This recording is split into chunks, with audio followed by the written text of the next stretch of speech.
Everyone, welcome to our upcoming our event here today. We're so excited to have you. This is our installment of our Inside the Activist Studios series. And today's presentation is titled Palm Oil Production at a Crossroads, an Historical Lens in the Future of Tropical Sustainability. I'm Daniel with the Palm to Palm team, and we're grateful for your time. And also, we're sponsored by U of M Dearborn. I just shout out to them for advertising this event, and we have a few of them in the audience now, so go blue. So a little bit about us before we get into the meat and potatoes of the event. We're a 501c3 nonprofit organization, and our mission is to build national and international connections dedicated to protecting local communities and native ecosystems from the negative impacts of palm oil, the palm oil industry, which is a major driver of climate change. And just a brief shout out as well. If you'd like to support us monetarily, if you like what you hear from this presentation, your tax deductible donation really helps us expand our mission by hosting more events like this, helping institutions evaluate their palm oil usage and other sustainability efforts, raising awareness through educational campaigns and divestment, etc. And also promoting our mission at conferences and events. But of course, your presence here is already a meaningful gift. Thank you so much. So here's tonight's program. We have our two amazing speakers, Dr. Valeria Giacomin, as well as Dr. Marc Ancrenaz. And after their 3-minute presentations, we'll have some conversational Q&A with them each. And then following that, we'll have an audience Q&A. So feel free as you're watching, think of questions to ask them, and we can go from there. And then we'll close out. And I'll introduce our first speaker. We have Dr. Gina Coleman, who's an assistant professor of business and economic history at Bocconi University in Milan. She obtained her PhD from Copenhagen Business School and held fellowships at Harvard Business School and University of Southern California. Her research focuses on multinational strategies in the 20th century, especially in agribusiness industries of Malaysia and Indonesia, and on the history of clusters, global cities, and the global commodity chains. So with that, I'll leave the floor to you, Dr.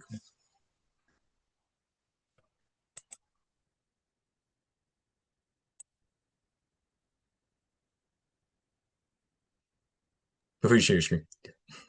Yeah. Sorry, just a second. No worries. Okay.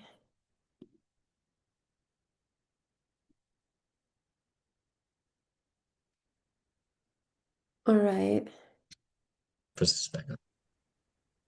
All right. So Yeah. before, I yeah, hope that was clear enough, but I'm happy to receive any question. for sure. Just have a few questions just to follow up and expand on that before we move on to the next speaker. The first question is, what are some major instances of history repeating itself in terms of palm oil production's colonial legacy? I didn't get the last part. Yeah, what are some major In terms of in terms of palm oil production's colonial legacy? yeah, colonial legacy. Well, I hope that I made that clear through my talk that the main problem is this organizational design that is designed around the plantation monocrop instead of a system based on, let's say, agroforestry solutions. So,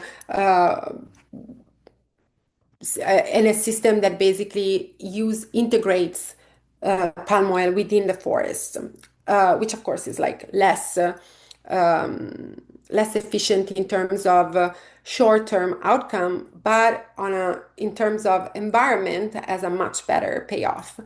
The other big colonial legacy that is connected to this organizational design is, of course, the labor issue, which I didn't touch that much about, but touch on. But it would need basically another presentation to fully talk about. This monocrop plantation system comes with a system of labor exploitation, basically.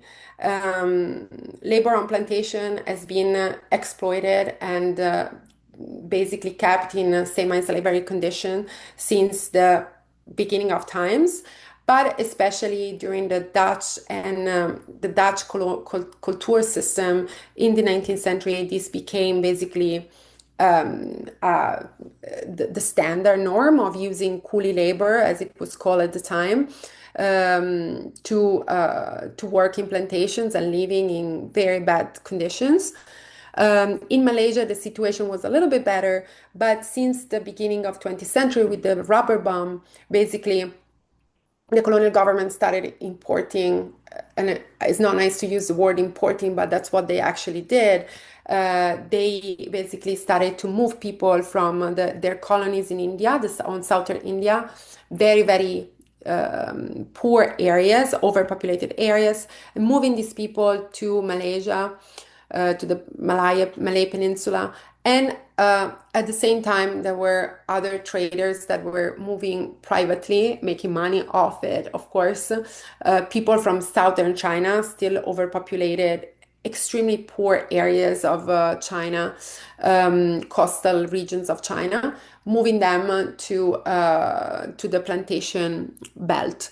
And so this system improved is a big word, but like let's say to some extent was regimented and regulated over the years, but it continued because it's like structurally dependent by this type of labor.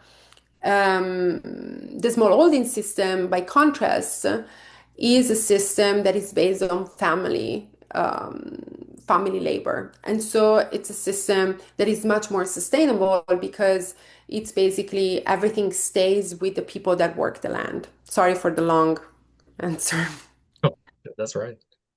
So one other question too is, I'm curious like what your views are on like how former colonial powers could reconcile their historical role in extractive commodity economies. I mean, I don't think they have much to reconcile since they're still exploiting these places. So, I mean, they Yeah, should fair stop enough. exploiting these places, Yeah. right? I mean, what I'm saying, I mean, when we say reconcile, it's like, I mean, a lot of these companies are still involved in the value chains, right? So, a lot of these companies have been taken over in the 70s and 80s. Other companies like Unilever, they are still involved in the value chains of these commodities, and so for them it's really hard, I think, to force a change in terms of sustainability requirements where they were part of the problem because they designed the system. So I think, one way to reconcile is to acknowledge that these countries have inherited this system and they need to take the steps that are necessary to improve these systems, but at the same time ensuring that the livelihood of their people is safeguarded, right? And so these are not processes that take a few years. These are processes that take decades to mature. And especially with agriculture, it's hard to change the type of production because these plants are designed over years and years and years of, these plants are in many cases selected for many years and so on and so forth to live in a certain environment. And it's not my area of expertise. That's what I am told.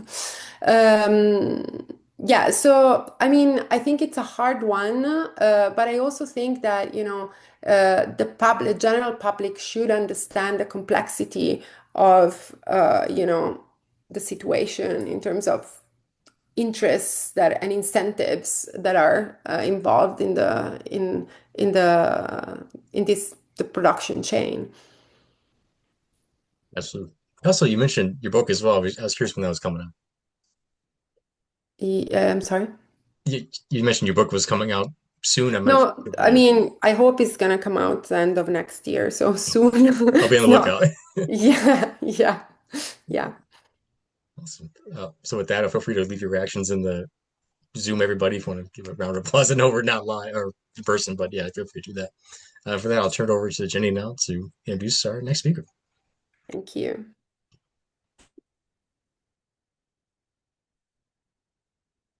Hello, everyone. I'm gonna read Dr. Marc Ancrenaz's bio.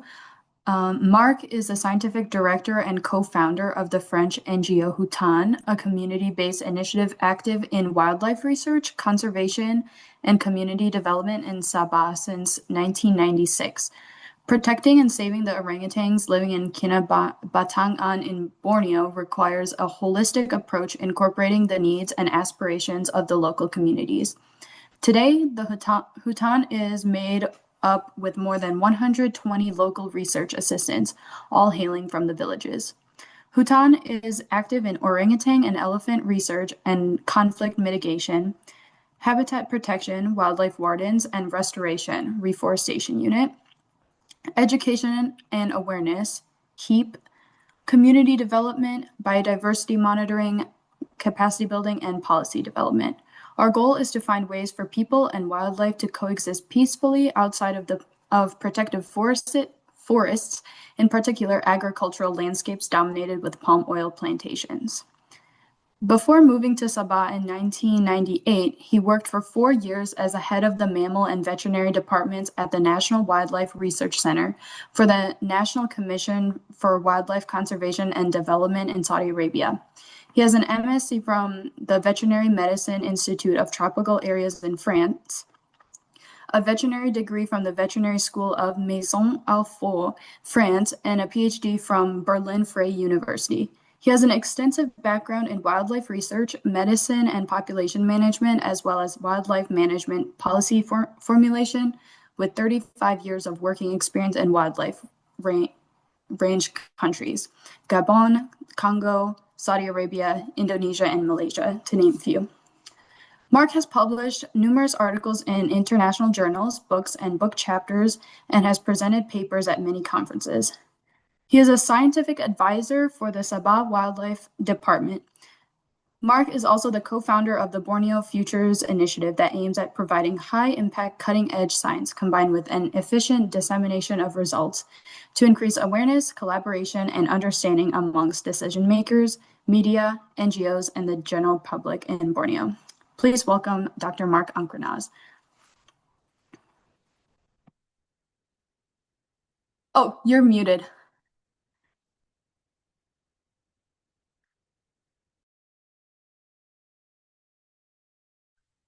I am not muted anymore. Hi, everyone. Thanks, Jennifer, for this very long introduction. Well, true, I am a wildlife veterinarian. And since I was a kid, I really wanted to work with wildlife. So I made it through, and I'm very happy to have achieved this dream of mine.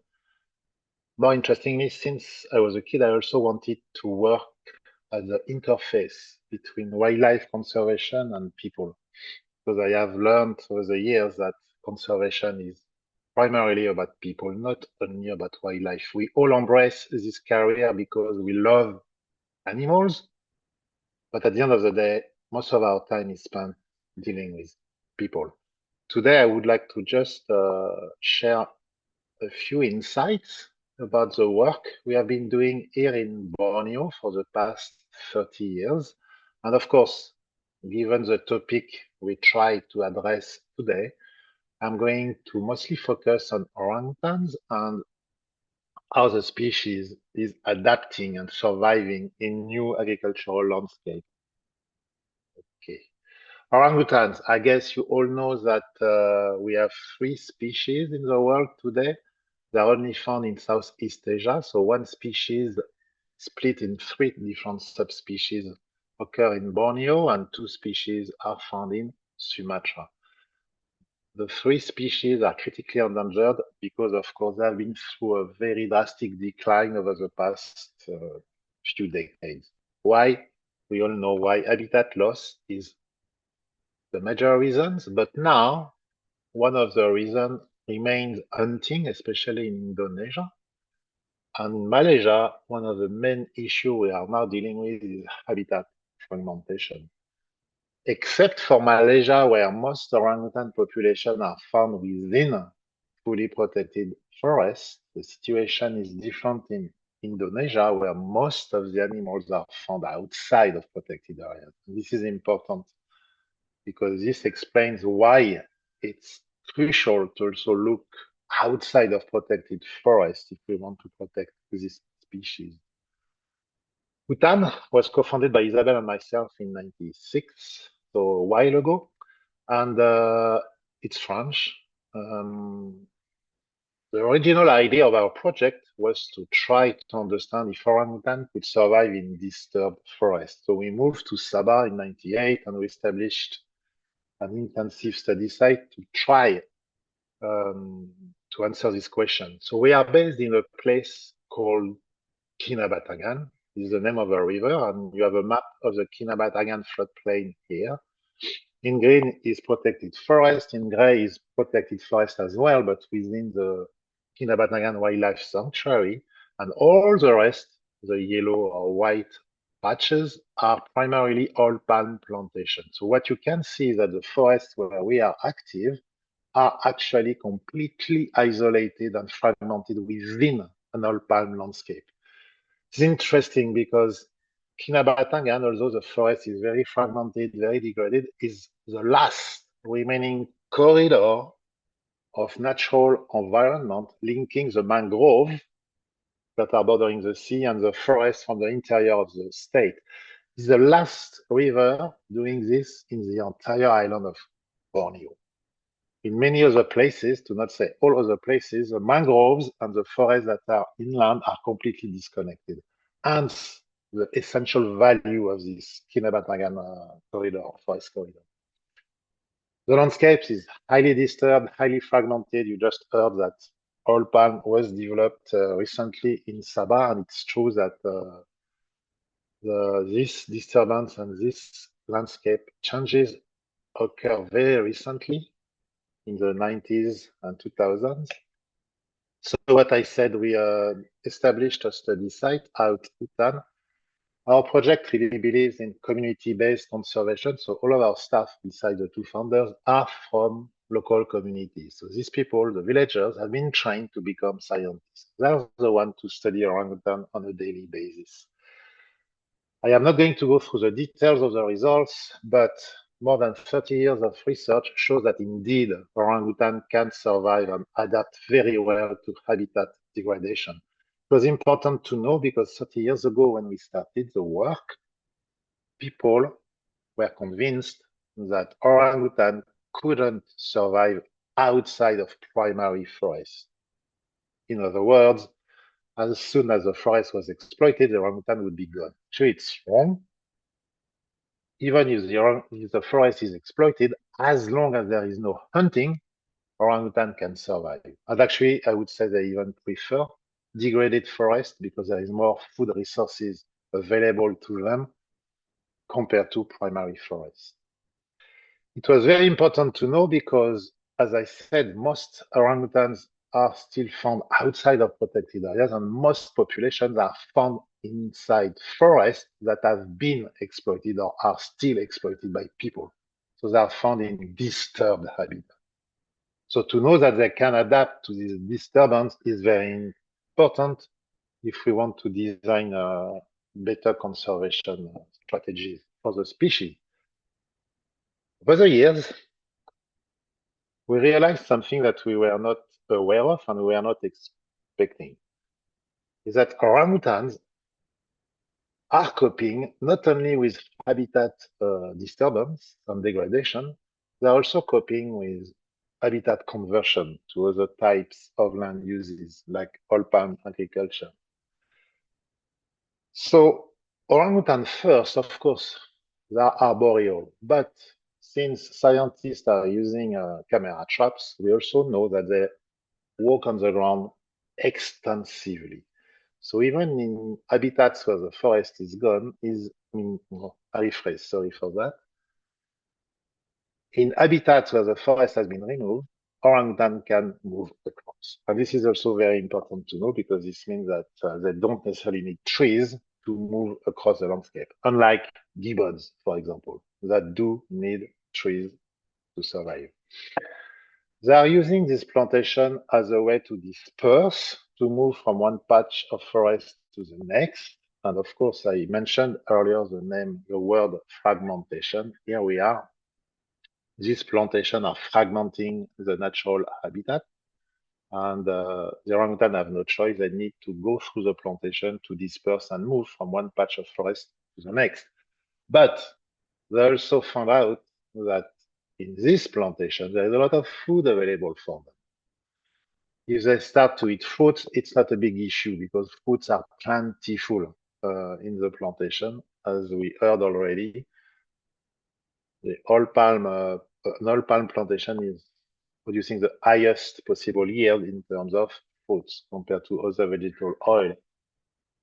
The problem is when orangutans start to destroy the young palms that growers have planted, because this can represent significant financial losses. But orangutan being orangutans, they are smart. They have seen that there is a plantation there. There is a lot of food. They move in. Some of the females we have been following over the years and who are living inside this plantation can breed, which is to me very, very surprising. And so we have been following a few of these females, and yeah, indeed, every few years with a baby. So this means that they find sufficient resources to breed.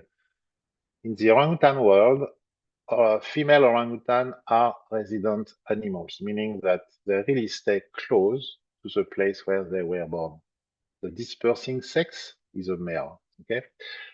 So if a female is found in a small patch of forest left within a plantation, most probably this female will spend her entire life in this patch of forest. She won't move back to a bigger forest nearby. She will stay where she was born. Males, in the contrary, are the one to disperse. And I will come back to that in a minute. Sure enough, they also use plantation for nesting. As we all know, great apes, both in Africa and Asia, build a night nest every night for sleeping. So they are using, these animals are using palms for nesting, but we have also documented nest built on the ground, which shows the plasticity, the behavioral plasticity of the species. Because usually orangutan don't build nest on the ground. They prefer to nest top of the tree. But in this kind of context where nesting sites are few or not comfortable enough, and when the animals feel secure, very important, well, they will build a nest on the ground, which was surprising to us to find. So this is a new reality of orangutan in an all palm dominated landscape. Imagine you have a few patches of forest with population of orangutan living there. So the animals are living in the trees. The animals who are bordering the edge between the forest and the plantation, over the years, will learn to go into the plantation. They don't go very far, maybe 2 or 3 lines of palm, 50 meters from the edge of the forest. They go back and forth to look for food, okay? And over the years, if they learn that it's not too dangerous for them, they may venture a bit further. You remember I was telling you about the female just now? In this graph, in this diagram, the central part, you have a patch of forest that has been left aside while the palm plantation were developed. And if you have a female living there, as I said, this female is going to stay here. And this is the kind of females that we are monitoring, and once every 6, 7, 8 years, they have a baby. What does that mean? Knowing that the females are resident and they are not leaving this site. This means that actually males are going through the entire landscape to look for breeding opportunities. So this means that the males are using this entire agricultural landscape for dispersal. It's very important in terms of meta-population dynamic and management, because if, let's say, we remove the female who is living in this small patch of forest in the middle of the plantation, because a lot of people think, oh, we need to translocate these animals. Poor animals, they shouldn't live in the plantation, blah, blah, blah. Actually, if we remove this forest, this is a female, we remove the incentive for males to move across the landscape. Because, of course, even if males can go into an oil palm plantation, I do believe that they prefer to stay in the forest, but who knows? If we remove the incentive for the male to move across the landscape, we cut off all these dispersing opportunities for males to link together isolated population of orangutan, and we end up in a situation where all the populations will be completely isolated from one another, which is not good. We all know that in terms of genetic and stochastic problems, issues, risk, like disease and stuff. So the fact that males are going across the landscape is actually the last way to maintain and sustain a healthy genetic population within the entire landscape. I would like to just go through a few threats that these populations living in the new reality, which is the Anthropocene, which is this mosaic landscapes, this agriculture-dominated landscape, are facing. I already mentioned that the new and major threats to sustain viable population in this type of landscape is habitat fragmentation or population fragmentation. What's the threat? Linear infrastructure, roads, because as I said, orangutans are able to cross roads. They are walking. And of course, it's just a matter of time before we have orangutan road kills. Power lines, and this is something that we see more and more in Sabah, for example, where orangutans are using the power lines to move across the landscape, close to the villages or close to the plantation. And of course, sometimes they get electrocuted. And this is a big issue because it's difficult for the animals to learn from their mistakes. Most of the time, if they get shot, they die. In this new landscape, we have also new risk of disease, for example, emerging diseases, because the orangutans will be exposed to new germs originating from people or domestic animals that they were not exposed to in the forest. And so there is still a dearth of information about potential zoonosis and disease that could move back and forth between people and orangutan, but this risk is real.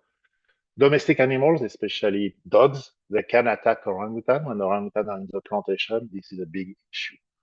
Of course, tourism can be also a problem when there is too many people putting too much pressure on the animals' trade and stress.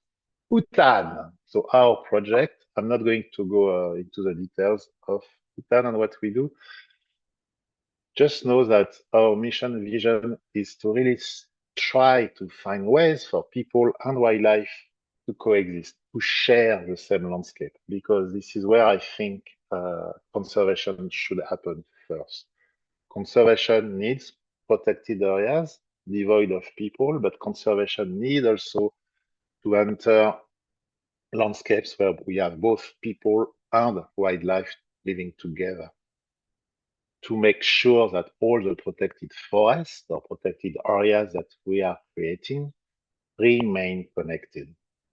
If large mammals like orangutans or elephants are not able to venture to enter people-dominated landscapes, we will end up in a situation where all these protected forests, protected areas will be isolated de facto, which is a big problem. So today, HUTAN is more than 120 people, all of them from the local communities. And as I said earlier, we look at ways to make these landscapes livable, viable for people and for wildlife. For example, to fight fragmentation created by tributaries, rivers, or drains, because orangutan cannot swim. The past, they would use natural bridges, trees, to cross above tributaries. But because of timber exploitation, all these big trees have been removed. And also because of oil palm development, there is no natural connection anymore. So all of a sudden, a small river that used to be crossable to the orangutan becomes unpassable.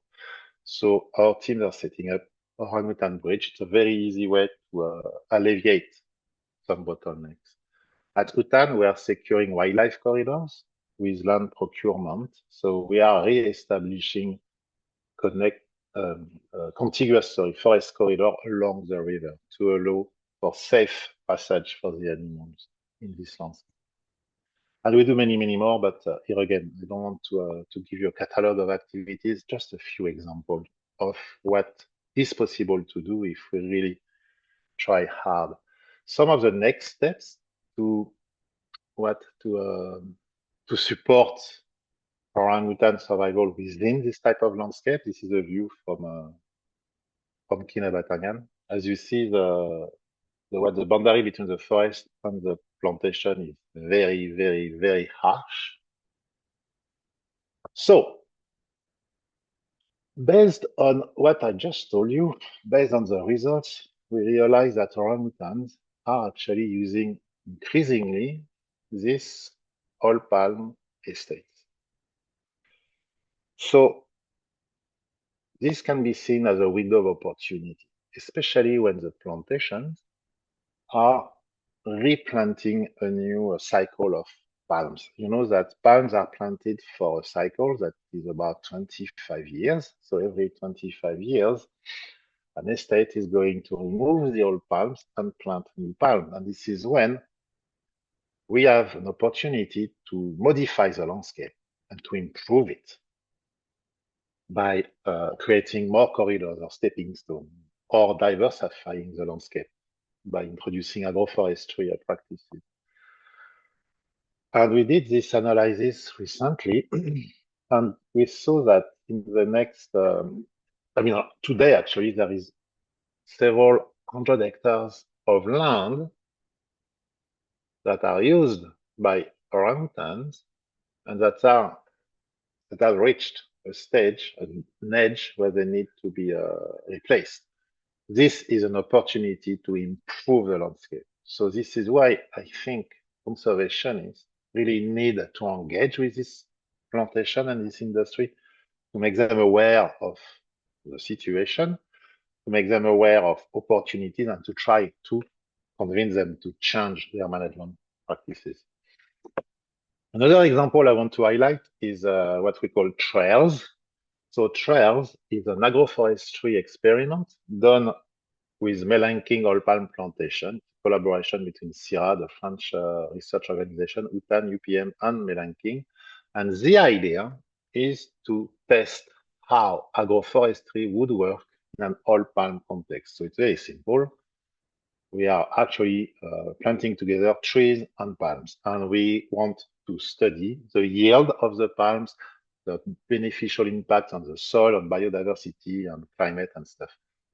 I am an orangutan conservationist. So the reason why I am interested in this experiment is that even if I know that orangutan can venture into oil palm plantation, I also know that orangutan need trees for survival. So if we can promote agroforestry practices, well, it will be a win for the orangutan. That's why HUTAN is interested in this kind of new frontiers. Our teams are now monitoring orangutan in these new landscapes with thermal drones, because following orangutan in an oil palm plantation is very, very, very difficult. It's really interesting to see that orangutan, as soon as they leave the forest, they change their behavior. They become much more wary of people and very, very elusive, very difficult to identify and to find. So it's a challenge for us to really understand this new situation if we cannot follow the animals. So what we do is that at night, we are using these new technologies, these drones, and we can really detect where are the animals, not their nest, which is a usual and conventional standard practices for orangutan surveys, but the animals themselves, and they sleep on top of the palms in this case. So it's very cool, very interesting, very new, and we are super excited about this. My point here is that the new technology that is available today can really open new ways to monitor and to manage this population. Another example, which is the last, I think, yes. Okay, we cannot save large ranging species like orangutan if we don't look at the entire landscape. And this is a problem because most of the projects you can hear about are working a very small geographic scale. And the problem is that even if these projects are useful and successful, the problem is to scale up their results. I mean, in Kinabatangan, for example, if we want to save and sustain this population, we need to work at the level of the entire floodplain.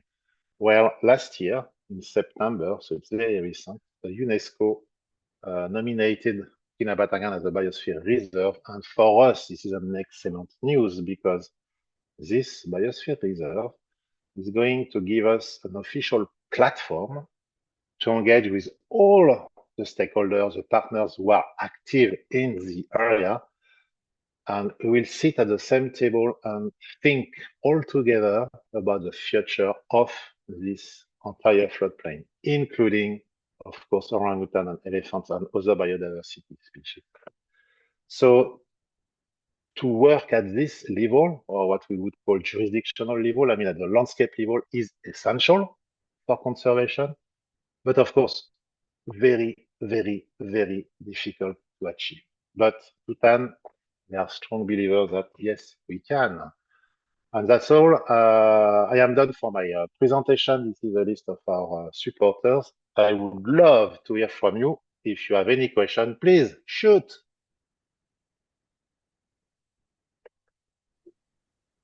First off, I really wanted to thank Dr. Marc Ancrenaz for that incredibly insightful presentation. It was really fascinating to hear about your long-term work being done in Bhutan, through Bhutan. With that, I would like to ask you a couple of questions and then open it up for discussion. I know we have a few Q&A for both of you.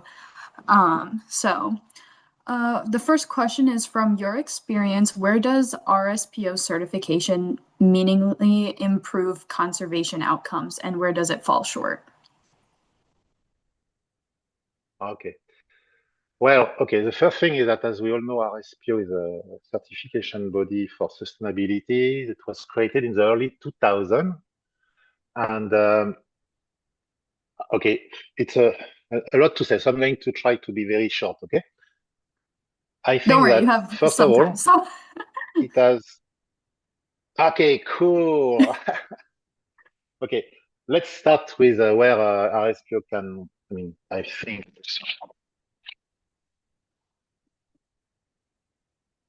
Okay, I think that RSPO is a great communication tool, but we have also to distinguish, is RSPO, or to try to answer the question, is RSPO a transformation? Okay. So I think that first, for smallholder or mid-sized producer, RSPO is a good way for them to get access to markets like the European market that is requiring certified palm oil. My point being that without the RSPOs, these smallholders may have difficulties to get access to this international market. And as we know, the oil palm industry, at least in Malaysia and Indonesia, has really and is still helping a lot of families to make a living. So this is important. We also know that RSPO has complaint panels. My point is that when you are at RSPO, you can publicize any abuse that have been done by the companies. So it's kind of a mechanism where we can see where people have done wrongs. Okay. So sorry, I'm going to redo this. For me, if you ask me, RSPO was really important, and we have seen a lot of improvement for the social issues. Valeria earlier talked to us about the labor issues, and it's true that this industry has been stained with a lot of labor issues in the past. RSPO has really been a mechanism used to improve the conditions for workers, and this is really important. We cannot forget that. Now, in terms of environment, results are more nuanced because, first of all, I would say that a lot of companies that are RSPO certified and that are faring well on the environmental side, well, they would have done so without RSPO anyway. So RSPO is taking credit of some of the companies who are doing things properly, because we cannot ignore this fact. I mean, the oil palm industry is a huge industry, and it's a very diverse industry. So you have a bit of everything in there. You have extremely good and proactive and forward thinkers companies, and you have also extremely bad companies, okay, and all in between.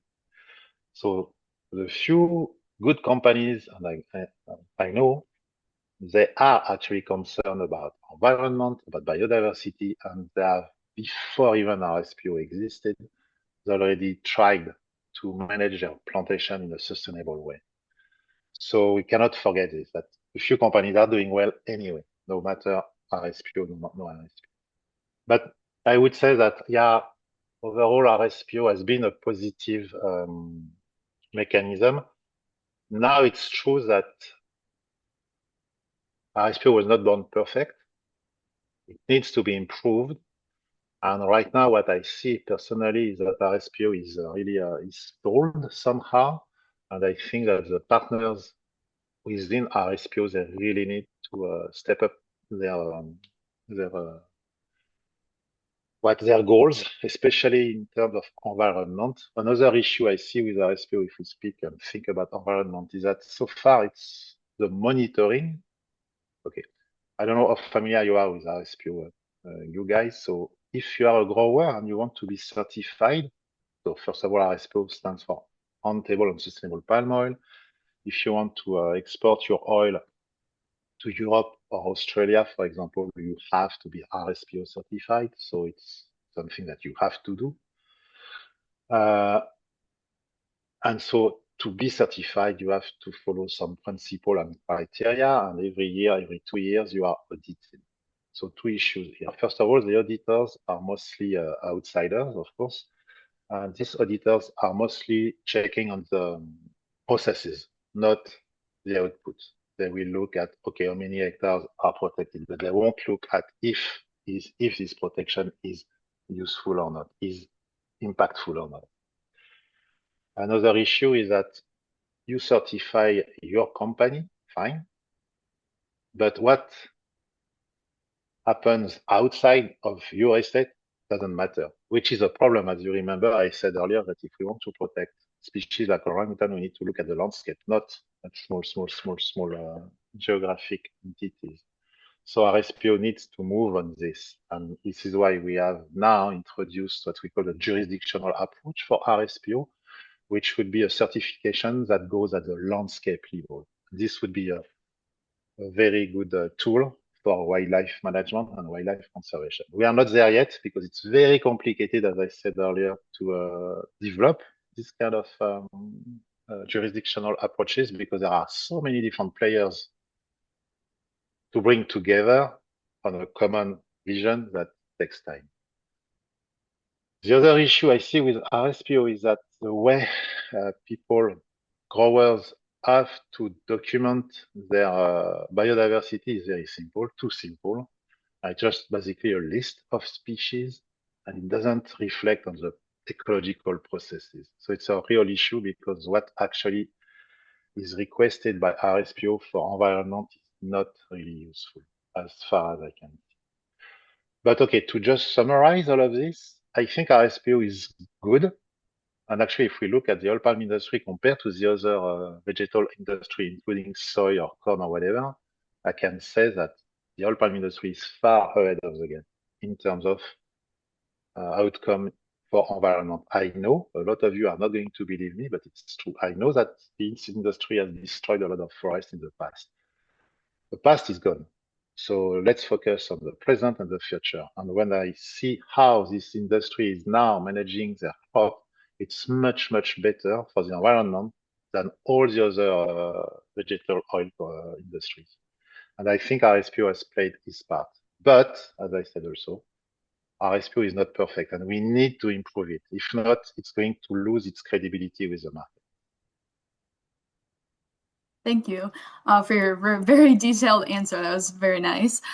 So how, and with the follow-up question, how could the RSPO be improved and used as a model to make other commodity crops more sustainable?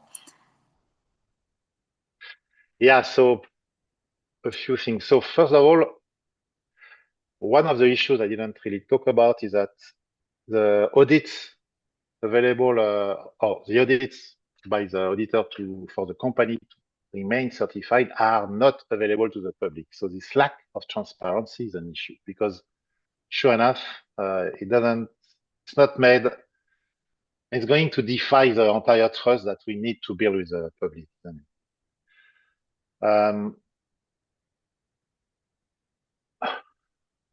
Another issue we have seen at RSPO is that, the RSPO is, I think, something like 2,000 over members. So members from producers, people, the sellers, the commodity chain, and of course the buyers and NGOs. So there is a lot of different people. But if producers and buyer interest start to dominate the discussion, well, the model is going to degrade into a self-regulation process rather than a process that intends to improve the management and the practices, if you see what I mean. So there is always a lot of discussion between the producer and the buyers who really try to maintain the minimum in terms of principles and criteria, and the buyers or the NGOs who really want to improve the management. So there is always this kind of fight between the two sides, and it really depends on who has the majority in this platform, in these forks. And I say that because I think RSPO is balanced in a way, but I see other round table like soy, cocoa, where the situation is much more in balance towards the industry players. And in this case, certification cannot really work. This is what I think personally. Mm. Yeah, that's a very interesting question. Yeah. How are we doing on time? Pretty good. Okay. Another question is, what are some of the biggest practical challenges in ensuring compliance with sustainability standards? Yeah, a few things. First of all, we cannot forget that all these companies that have been trained to produce oil, not to be ecologists or conservationists. So a lot of times they don't even understand what is biology, what is ecology, what is conservation, what is monitoring. So they need to be accompanied. I mean, we cannot ask a company to do wildlife monitoring because this is not their job. So this is where I think there is a real need for conservationist biologists to work with this industry, because if not, it won't happen. So first of all, one thing is we need to engage, and it has been very difficult in the past. It's becoming a bit easier now, but still, it's a lot of tension sometimes. So it's one thing. Second thing is that because of this, and this is a big issue to me, most companies, they will rely on external teams of experts that they will hire consultants to do their biodiversity monitoring. And this lack of in-house expertise is an issue, because this means that for most companies, doing their biodiversity protection monitoring, whatever, is just a box ticking exercise. They need to do that to get certified or to get the auditor happy. But the results are not used to inform the management, the practices on a daily basis. And to me, this is a big issue. Actually, the results are always shared with the communication department or the CEO, the big bosses, never with the manager of the plantation. So we have the situation where some people are doing some wildlife monitoring, biodiversity assessment, blah, blah, blah, but this is not used to inform the management of the companies. And this is a big problem, because in this case, nothing really improved. You see what I mean? So as I said earlier, a few companies have paved the way, though. A few companies are doing exactly this. They have trained their own in-house teams to do the work. And whatever results is gained by this biodiversity team, the results are used to inform the management of the companies. But here again, these companies would have done that no matter what. What I really would like for RSPO to push for is to use this model and ask all the companies that are certified to include the results of their biodiversity monitoring in the management strategies of the plantation. And this is not happening yet enough. It's happening a little bit, but not enough. Right. So the last question I have for you is, given your sustainability efforts in palm oil plantations, how do you see the long-term sustainability of orangutan populations in Malaysia? So yeah, I like the fact that you say in Malaysia, because something we need to realize, orangutan are found in 2 countries in the world, okay? Malaysia, Indonesia. The situation in both countries is very different. In Malaysia, there is no forest conversion happening anymore, and orangutan killing is not a real issue. It's super rare in our country now. It used to be, but not anymore. Indonesia is a different story, okay? Indonesia, we still have a bit of forest conversion, although the rate is declining, which is a good news, but we still have also orangutan killing in there. So the situation and the threats to address are a bit different. So in Malaysia, as I said during the presentation, our main issue today is fragmentation, okay? Because the population living in the forest are isolated from one another. In Sabah, now I'm zooming, because Malaysia in Borneo is 2 states, Sarawak and Sabah. And so Sarawak, we have maybe 3,000 orangutan. In Sabah, we have more, we have 10, 12,000, something like this. In Sabah and Sarawak, most orangutan population live in protected forest, fully protected forest. And the forests are protected. And as I said, hunting is not an issue. So I would say that the bulk of orangutan in Malaysia is going to be okay. What is remaining? So you could ask me, so why do orangutan conservation in Sabah? Well, this is the thing. Because orangutans are more and more leaving the forest to enter people's dominated areas, well, we need to do something about it. I mentioned earlier that translocation is not a solution at all. So the only way is to find ways for people and orangutan to coexist. So this is what HUTAN is doing. I think this is possible. First of all, orangutan is a super smart species. These animals can adapt their ecology, their behavior to drastic changes in their environment. So as long as we are not going to shoot them, they can make a living, they can work, they can live with people. There are no issue. Where I work in Kinabatangan, sometimes we have orangutan coming to the village. We have elephants also coming to the village. Because over the time, these animals have learned that people are not a real threat to them. We are not shooting at them and stuff. And so with time, these animals understand that, okay, people are not dangerous. They don't like to be close to us, but if they have to, they do. They come and they move, and it's fine. My point is that based on this experience, I know it's possible. So since I know it's possible in Kinabatangan, why not in other places? It's all about the mindset of the people. It's all about us and how we can accept this coexistence. So to answer your question, yeah, I mean, I'm quite confident that orangutan is not going to go extinct anytime soon, especially in places like Sabah or like Sabah. So don't believe the people who say, oh, in 10 years there will be no more orangutan. It's not true. It's complete. It's wrong. What may happen though is that we will lose some population here and there, especially if we have deforestation, as it is still the case in Indonesia. Plantation. So orangutan can live or use the plantation if we improve the management and the design of this plantation. I'm pretty sure that orangutan will use this new landscape for their own survival. Orangutan are a very, very slow breeders. They are not like macaques, for example. My point is that we will never see zillions of orangutan in a plantation. No, because very slow breeder, and they occur in a very, very, very low density in their natural environment to start with. So there will never be a lot of orangutan in a plantation. But to see orangutan going through, passing through, or to see females coming in and establishing their own territory, yes, this is something that can happen here again if the growers are willing to accept this coexistence. So it's all about the mindset of the people who are sharing the landscape with these animals. So it's all back to us. The animals, I think the orangutan show us the way. It's all back to us to be able to accept or not this coexistence.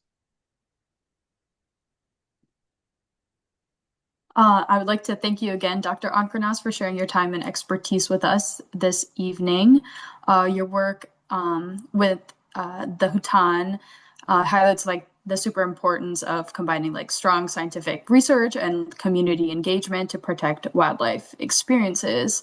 And I would like to thank you for your thoughtful responses to the questions as well. And at this point, I'd like to transition to the audience Q&A portion of our program. Harry will now facilitate the questions. Yeah, so I'm going to start with a question that was directed towards Dr. Giacomin, and they thanked for their interesting presentation, and they were curious if they found instances of multi-cropping, agroforestry, or other crop diversification schemes in palm plantations that have successfully upended the traditional monocropping paradigm, either historically or in present day, and do you see these systems as scalable, perhaps successful in sustainable, reputable to the current monocropping and highly extractive processes we see today? Okay. Yeah, I mean, monocropping, of course, it's the predominant way, and it's the predominant objective, I think, in terms of, as you know, as Mark was mentioning, these companies have one goal. The goal is make money. So produce oil that makes money. So the rationale of deciding on a crop is a rationale, as it happened with rubber, it's a rationale of what is going to make us more money, right? So in the first years of both rubber and palm oil, rubber has 7 years and palm oil has 3 to 5 years of maturation period. So before it becomes basically economically exploitable, fully economically exploitable in terms of maturation of the plant. So in those years, we see a lot of use of intercropping with coffee, with different types of crops. Actually, in Malaysia, it's very famous around Singapore and the state of Johor, early in 1910s. Are all mid-sized type of plantation that were in the hands of ethnic Chinese traders and entrepreneurs emerged because of course they were basically bootstrapping, as you would say today, in a more startup kind of language. They were bootstrapping, and so they started to basically intercrop rubber with pineapple. So in cases in which the soil allows, of course, in the years in which the plantation is maturing, there is a lot of instances of intercropping. But I would say, especially back in the day, again, I'm not an environmental scientist, so I don't know what they do today. But back in the day, I think once then rubber or palm oil were mature, the intercropping was not a main goal, in the sense that it was still sometimes intercropping with coffee, but coffee is an annual crop compared to a perennial, right? So there's also a discussion of is this going to affect my yield if we continue with the intercropping, right? So there was a lot of experimentation since the 1920s to understand what is the best yield that you can get, and whether some cover crops actually are better than others. So there was a period in which they started to use the leguminous cover crops, but then in the 40s they said no, we shouldn't do clean weeding, but we should also avoid cover crops. So I think it's more in the realm of agronomy and horticulture, which is I know just out of studying this. I wouldn't say that there is I mean, in the end, money rules in this kind of environment. So what made more money was where like, and that's why they introduced monocropping in the first place. Thank you for your answer. Our next one is directed to Dr. Marc Ancrenaz, and they wanted to know what made you that you loved wildlife since you were really young, but what made you decide to focus on orangutans? It's completely random, actually. Because I started to work in Africa, then Saudi Arabia. I mean, I like wildlife, whatever wildlife it is. And Isabel, the co-founder of HUTAN, was really keen on orangutan. So in '94, we visited the island, we visited Sabah, and to be honest with you, I saw my orangutan. I was not so interested in orangutan. I used to work with chimps and gorillas in Africa, which are social animals. Orangutans, difficult difficult to see in the forest. They are always standing up in the trees, in the canopy, and they are not social. They are solitary, rather. I was like not so excited about them. But in Sabah, in Kinabatangan, we have elephants, and I love elephants, so this was a deal. Isabel wanted to come because of orangutan. I wanted to come because of elephant. Sure enough, over the years, following orangutan, spending so much time with them in the wild, not working with rehabilitation here, I have learned to really appreciate this species. Species is really unique. It's really something so bizarre. I mean, so different than. I mean, there are cousins, but they are so different. So yeah, it was really by chance actually. Could have been anything else really. I started, as I said, to work with chimpanzees, gorillas, and I worked with elephants a bit. Arabian oryx in Saudi Arabia, the II in Madagascar. So my interest is really everything. What I like in the work I am doing is that I am not, I mean, of course, I just talked about orangutan today, but something we realized very early in our project is that if we really want to help orangutans, we need to step back a little bit and to look at the entire ecosystem, isn't it? It's not enough to protect the orangutan. We need to protect the place where the orangutan is living. This means the forest. This means we need to look at the entire ecosystem, including all the other species. So for me, I really think conservation as being a generalist. So we look at the entire system, and this includes people, of course. So that's why our approach is very based on people and communities. So yeah, I mean, although I love orangutan, I'm much more a generalist than a specialist in this case. But orangutans are cool. You guys have to come to Borneo. And our next question, I think, would really suit you as well, is they wanted advice on how to reach out to local communities, like in their area, like what, I guess, yeah, local communities, how to reach out to them. Huh. Well, it's a lifetime, isn't it? So first of all, I would say if you want to work with local communities, first of all, and actually, you know what? It's the same in the USA, it's the same everywhere. Of course, here I am in a place which is not my birthplace. I was born in France. I am in Malaysia. But when we say working with communities, it applies over the board, even within your own country, with your own community. I would say the first thing is to forget all the preconceived ideas that we have in our mind, to just try to engage with a group of people, with a community as a blank canvas, to really try to forget all what we think we know.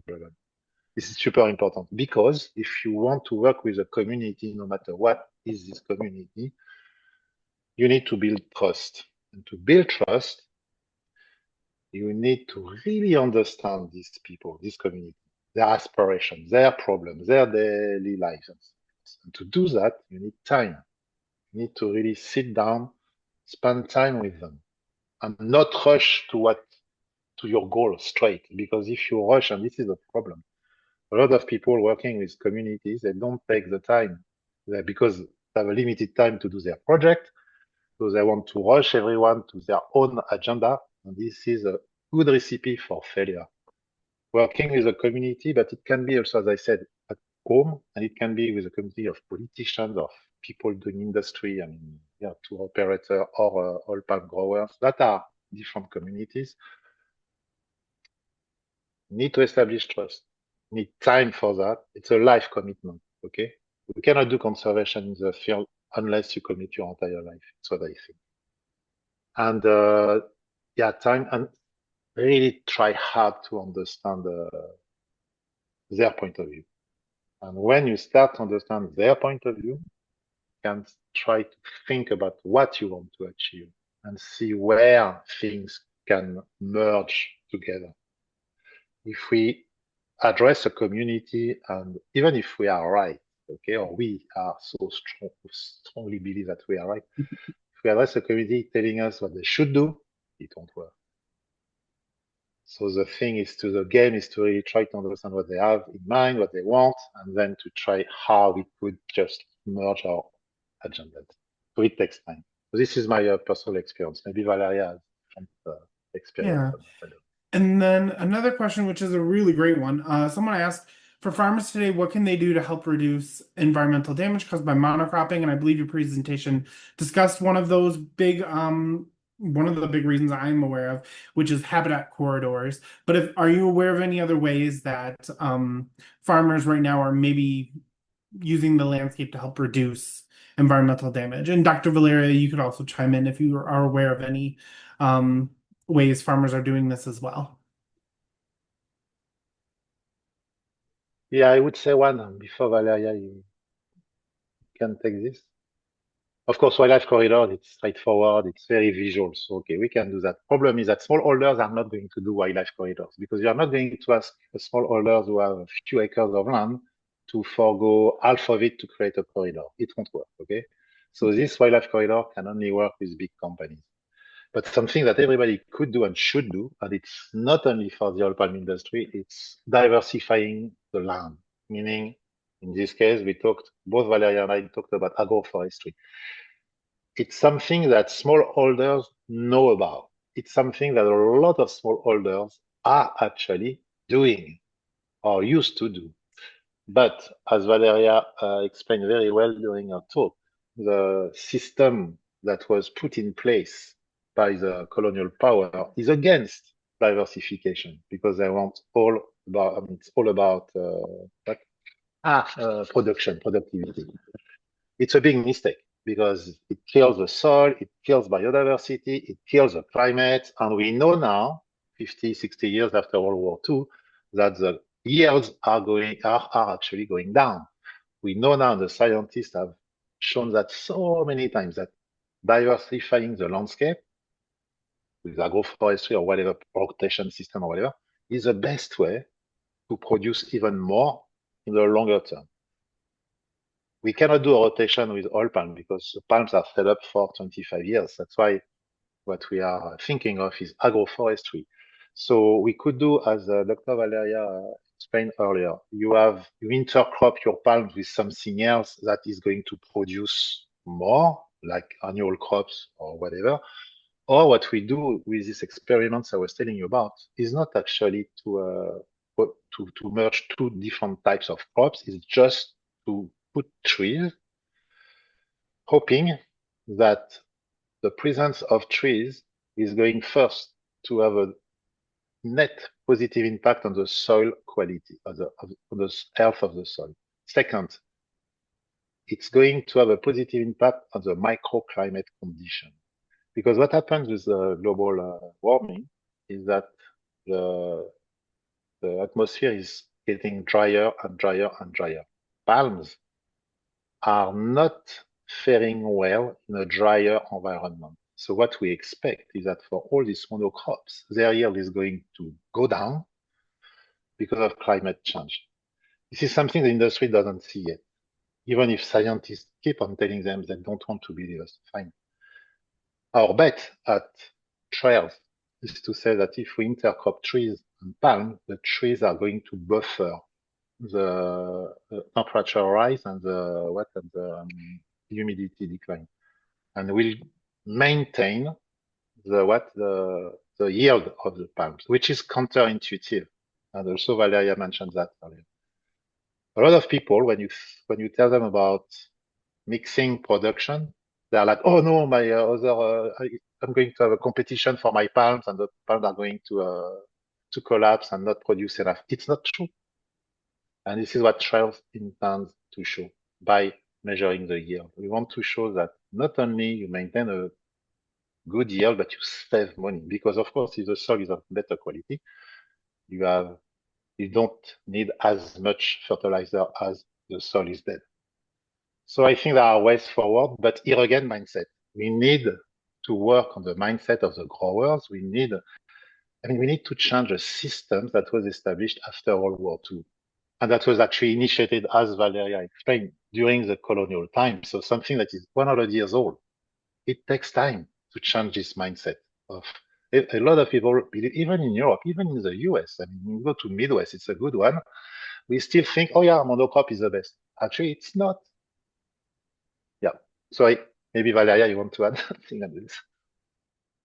No, yeah, I agree. And again, I think like the problem actually, one interesting thing that I'm seeing in my research is like after 1948, when they restarted to, sort of rehabilitate the estates, there were a lot of people that realized that the agroforestry system was much better, like scientists, the European scientists. And even the government, the colonial government that was sort of phasing out, was sustaining the small holding system, which, like in Indonesia, literally was like planting trees within the forest or behind paddy fields. So it was just a multiple source of income for these smallholders. And it worked great because they also had more trees, creating more shade. And this shade, as you were saying, creates more moisture and sort of like sustains the humus. Again, not a biologist or horticulturalist, but I think this system was there was a choice made by the new governments, the Malaysian government and Indonesian government, of re sort of like redistributing land, but choosing to go for the plantation monocropping system rather than supporting this kind of system of agroforestry that already existed and always existed. And the international agencies like FAO and so on and so forth also went very much against Sweden agriculture and this kind of more traditional ways.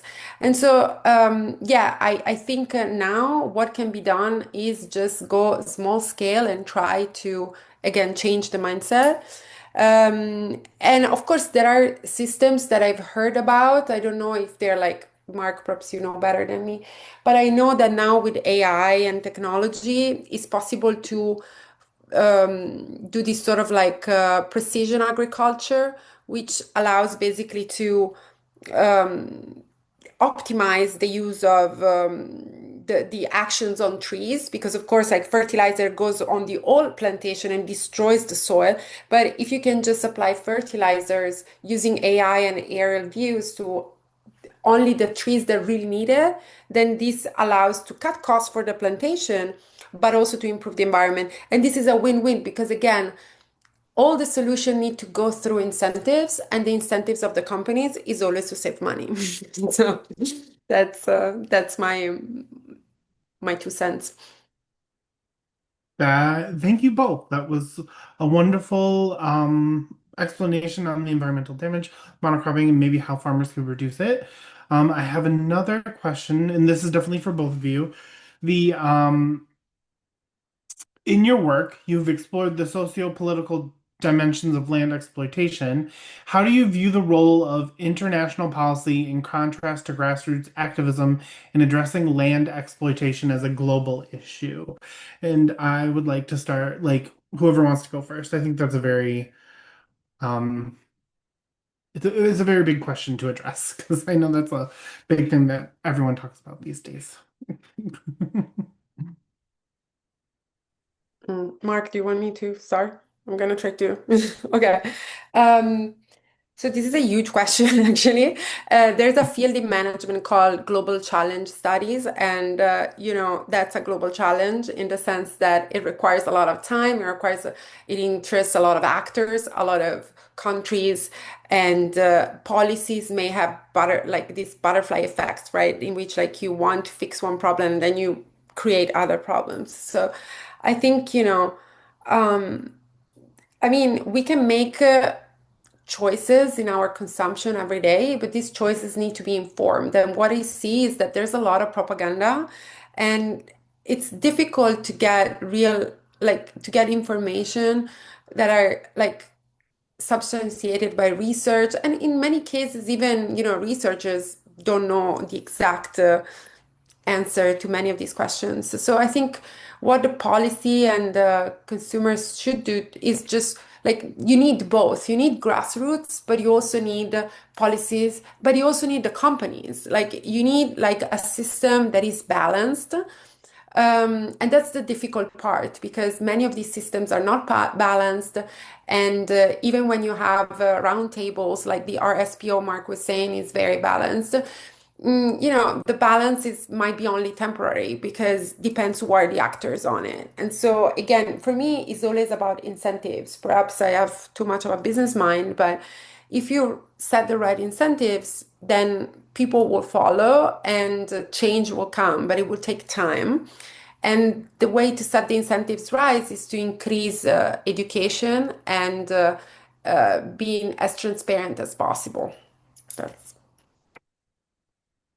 Thank you. That was very well said. Yeah, I would like to add something. I mean, matter of time, definitely. I mean, policies, they act in the long term. I mean, it takes time to design and implement new policies. And sometimes, of course, in the field, things don't wait.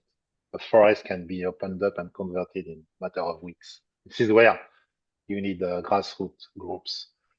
The other thing is that you have policies, fine, but who is going to check if these policies are followed? You need people on the ground. You need grassroots organization as well. So as Valeria said, we need both. Both should work in more in collaboration in a way. I mean, more. We should how do you say that in English? Incorporate these two approaches more, which is often not the case, because if you have policies without grassroots organization, there is very little chance that these policies will be implemented. If you have grassroots without big policies, we have no power. And we know now that especially now nowadays, these industries are clever enough to attack more and more and to sue more and more all these small groups. And we don't have the means to fight back. So actually we are really facing a difficult time in the field where the big companies, the big interests are so much more powerful than the small groups that the voices are completely unequal. But here again, if we don't have small, no, not necessarily small, but groups working on the ground, I'm afraid that all the policies we can think of, all what the consumer wants, not happen anymore. So actually we need more, as to say, we need more boots on the ground because this is a real challenge and we don't have enough grassroots organization for sure. We need more than what we have today. Thank you. What are the most significant barriers you've encountered when advocating for systemic change or you've documented in the palm oil and other broad extractive industries?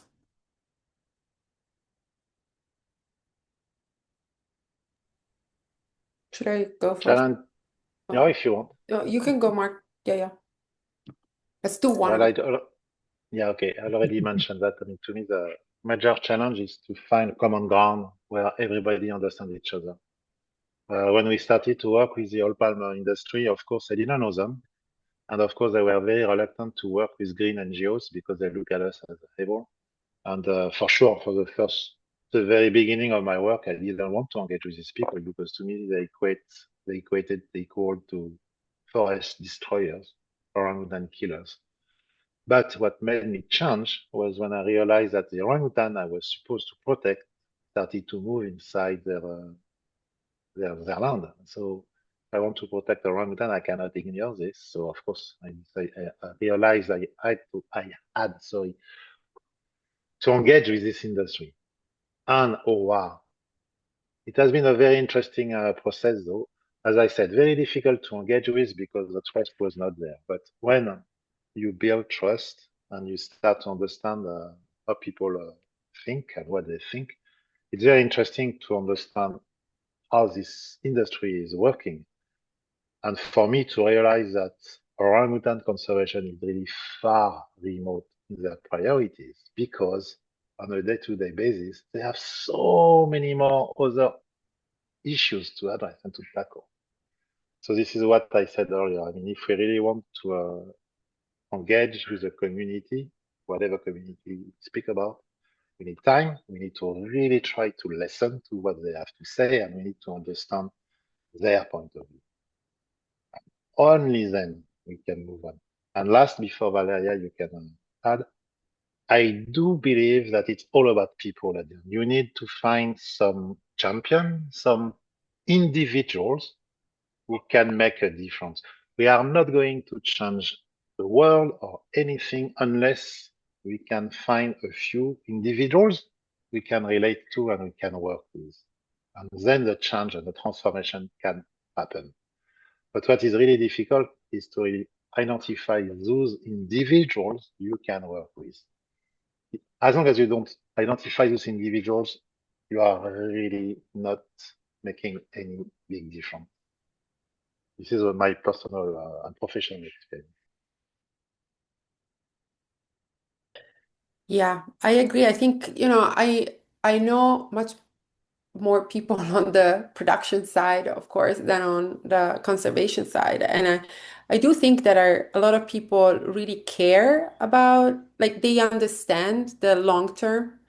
And so my main problem, honestly, I don't live in Malaysia and I don't live in Southeast Asia. So when I talk about palm oil, I always talk to a Western public, so to my students or like when I talk to people in the West. And for me, the main problem is really the polarization of positions and the fact that like there's a lot of I mean, there's a lack of knowledge and there's a lot of misunderstanding about the industry um, because of these global boycott campaigns that like started now 30 years ago. And in 30 years, the industry has changed a lot and I responded. In many other industries are much worse, as Mark was rightly saying, in terms of environmental footprint, in terms of even like practices within the industry and so on and so forth. So, and we have them in our home, like in the West. So I think this is the main problem. The problem is that people think that you can just stop eating palm oil and magically, or if you remove palm oil from the label or from the products, then magically or more orangutans will live and there will be less climate change. It's not like this. It's a very complex system that has been in there for decades, and so and it's structural. So palm oil is structural, and so this is really hard for me to communicate to people because then they think that I am like a puppet of the firms, but I am just a researcher. So Thank I would you. like to bounce on that. Sorry, Mhm. Ari. It's very important. Actually, the oil palm debate is a very complex issue. And yeah. as Valeria said rightly, there is not simple solution for any complex issue. So yeah, and it's true that every time I'm an orangutan conservationist, every time I'm talking about the oil palm industry to the public, they're always like, yeah, you should criticize them because you are supposed to protect orangutan. So it's what I said. Yeah, well, this is exactly because I want to protect orangutan that I'm working with this industry. If not, if there is no engagement possible, the situation is not going to improve because we like it or not, palm oil is going to stay. We need it. That's it. Bottom line. So we need to improve the management practices rather than opposing the development of this industry. It won't work. And as also we already said, there is so many more. My big issue with all this oil palm debate is that everybody focuses about palm oil and we forget But there are so many other commodities that are destroying so much more. But of course, it's all Western interest, so people don't want to touch that. But I find it very unfair that we are always criticizing one commodity for maybe very good reason. No argument. But what about all the other one? We need to do something about the rest. Not because there is no orangutan in Brazil or in North America that things are not destroyed. They are destroyed even worse as we speak. Sorry for my rant. No, you made very valid points that we tend to focus on one area of interest or specifics, and we get very tunnel vision. We forget the broader context and the other people that are involved in these exploitative practices. These outside actors that don't live in those areas, just like what Dr. Valeria had said before. And I'm going to pass it back over to Daniel, our MC. Or one of the MCs. I don't think of the MC, but I'll leave it there. I'll share my screen.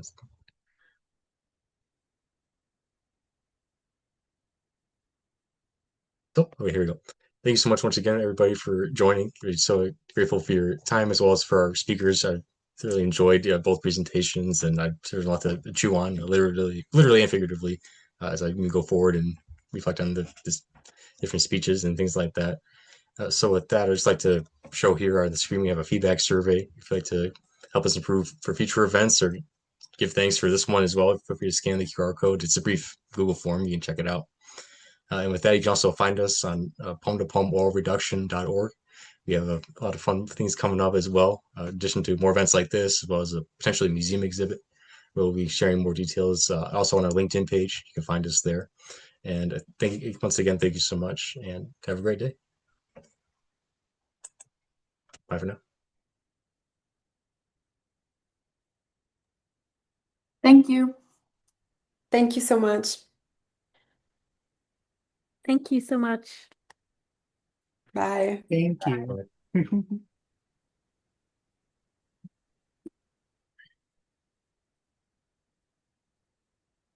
That was fantastic.